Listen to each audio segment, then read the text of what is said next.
ଏହି ଶାଗକୁ ଆପଣ ଆପଣଙ୍କ ରିଜନାଲ୍ ଲାଙ୍ଗୁଏଜରେ କ'ଣ କହୁଛନ୍ତି କମେଣ୍ଟରେ ନିଶ୍ଚୟ ଜଣାଇବେ। ଆହୁରି ଜଣାଇବେ ଆଉ ତ ଏହି ଶାଗକୁ ଆପଣ ଖାଉଛନ୍ତି ନା ନାହିଁ।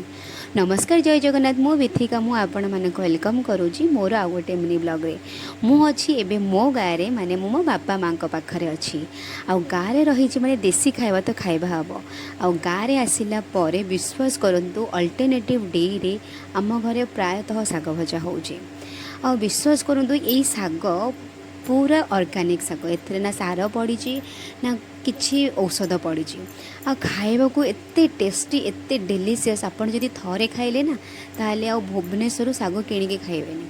ତ ଆମେ ପଳେଇ ଆସିଥିଲୁ ଭାଉଜ ମୁଁ ଆମ କୁନ୍ଦୁରି ବାଡ଼ିରେ ଶାଗ ତୋଳିବା ପାଇଁ। କୁନ୍ଦୁରି ଗଛ ମୂଳେ ମୂଳେ ପାଣି ପଡ଼ିକି ଟିକେ ଟିକେ ଜାଗାରେ ଶାଗ ହୁଏ। ଆଉ ସେଇଠି ଆମେ ଶାଗ ସବୁ ନେଇଥିଲୁ ତୋଳି ଖାଇବା ପାଇଁ। ଗାଁ ମୋତେ ଏଇଥିପାଇଁ ହିଁ ଭଲ ଲାଗେ, କାହିଁକିନା ସବୁ ଜିନିଷ, ସବୁ ଅର୍ଗାନିକ୍ ଜିନିଷ ବହୁତ ଶସ୍ତାରେ ମିଳେ।